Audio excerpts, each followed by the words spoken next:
Hello students, welcome you on my channel. आप अच्छे से जानते हैं कि बिना मैनेजमेंट के कहीं भी सक्सेसफुल होना पॉसिबल नहीं है। वो चाहे आपकी फैमिली के बजट से रिलेटेड हो या आपकी स्टडी से रिलेटेड हो, किसी भी चीज़ से रिलेटेड हो, प्रॉपर मैनेज करना बहुत ज़रूरी है। और हम किसी भी चीज़ को प्रॉपर मैनेज कब कर सकते हैं? जब हमें मैनेजमेंट के प्रिंसिपल्स की नॉलेज हो। लास्ट वीडियो में मैंने आपको हेनरी फ्योल के प्रिंसिपल्स ऑफ मैनेजमेंट बताए थे। हेनरी फ्योल एक ऐसे थिंकर थे, मैनेजमेंट थिंकर थे, जिन्होंने अपने एक्सपीरियंस के बेस पर वो 14 प्रिंसिपल्स बनाए थे। बट आज हम बात कर रहे हैं, आज हमारा टॉपिक जो है वो है principles of management, scientific management, F.W. Taylor के। किसके? F.W. टेलर के। ठीक है, F.W. टेलर को साइंटिफिक मैनेजमेंट का फादर भी कहा जाता है, यानी he is the father of scientific management. अब देखिए, हेनरी फ्योल ने तो सारे प्रिंसिपल बनाए थे अपने एक्सपीरियंस के बेस पर होकर, और F.W. टेलर जो साइंटिफिक आदमी था, ठीक है, वो मैकेनिकल इंजीनियरिंग किया हुआ था और उसका पूरा का पूरा दिमाग साइंटिफिकली चलता था। तो वो सारी चीजें साइंस से जोड़ करके करता था। तो उसने सारे जो प्रिंसिपल्स बनाए, वो कौन से प्रिंसिपल बनाए? साइंटिफिक प्रिंसिपल बनाए। तो आज हम इसकी स्टडी कंटिन्यू करते हैं। देखिए, F.W. टेलर के जो प्रिंसिपल है वो 4 हैं और हेनरी फ्योल के थे वो 40 थे। तो 4 कौन से हैं? देखिए, first, science not rule of thumb. देखिए, रूल ऑफ थंब क्या होता है?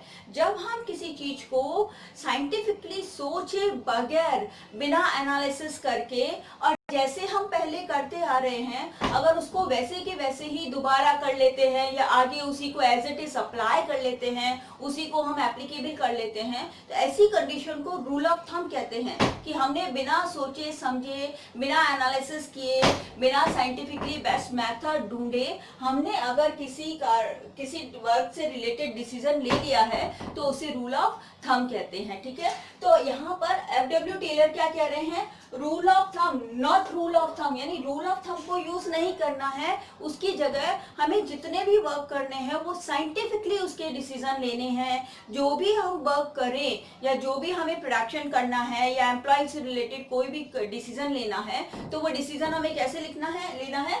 साइंस के बेस पर, यानी साइंटिफिक डाटा और एनालिसिस के बेस पर हमें उसका डिसीजन लेना है। There is one best way of doing a job.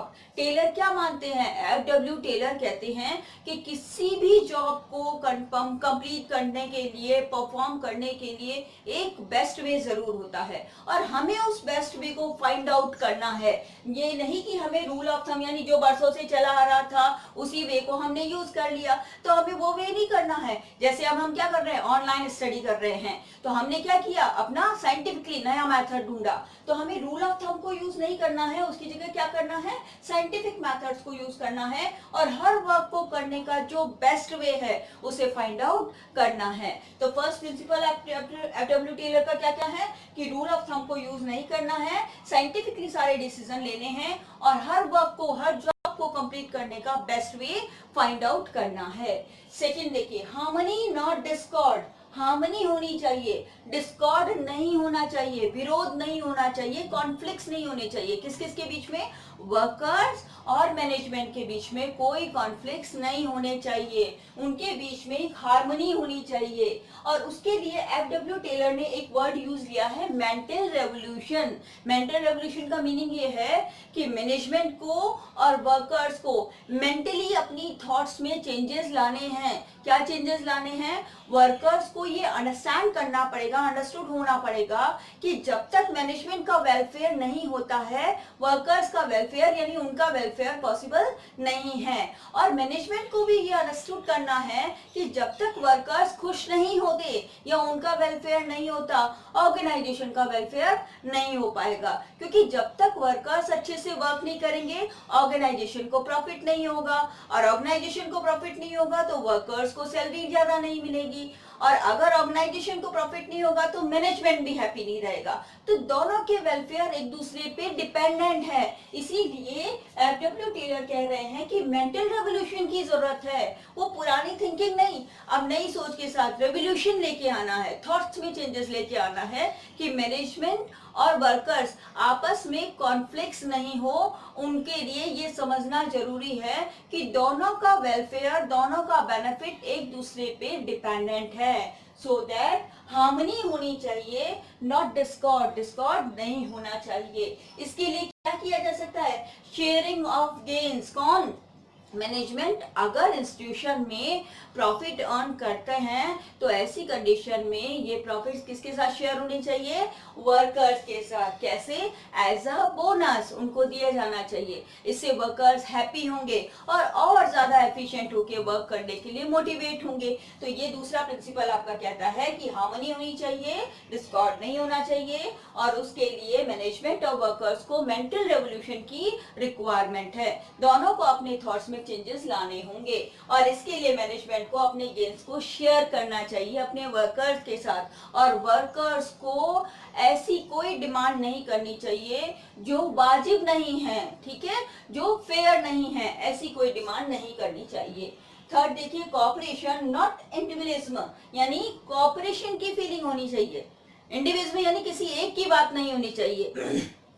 क्या होना चाहिए? कोऑपरेशन वाली एनवायरनमेंट होनी चाहिए। इसके लिए देखो क्या पॉइंट बता रखे हैं वेब टेलर ने, open environment for giving suggestion, कि सजेशन देने के लिए ओपन एनवायरनमेंट होना चाहिए, बिल्कुल ओपन एनवायरनमेंट होना चाहिए कि हाँ कोई भी आकर अपने अच्छे सजेशंस दे सकता है। और उसके अलावा employees participation in decision making, employees का पार्टिसिपेशन होना चाहिए डिसीजन मेकिंग में, यानी ऑर्गेनाइजेशन जब भी कोई बड़े डिसीजन ले तो उसमें एम्प्लॉइज को भी इन्वॉल्व करे, एम्प्लॉइज को भी बोले कि हाँ आपके क्या सजेशंस है, या डिसीजन मेकिंग लेते टाइम उनकी थॉट्स को भी वैल्यू दी जाए, इंपॉर्टेंस दी जाए। अगर ये दोनों काम होते हैं, यानी सजेशंस के लिए ओपन एनवायरनमेंट होता है, कोई भी अपने सजेशन देने आ सकता है, और अगर उनके सजेशन बेस्ट हैं तो बर्ड मैनेजर को वो सजेशन अपने इंस्टीट्यूशन में अप्लाई भी करने चाहिए।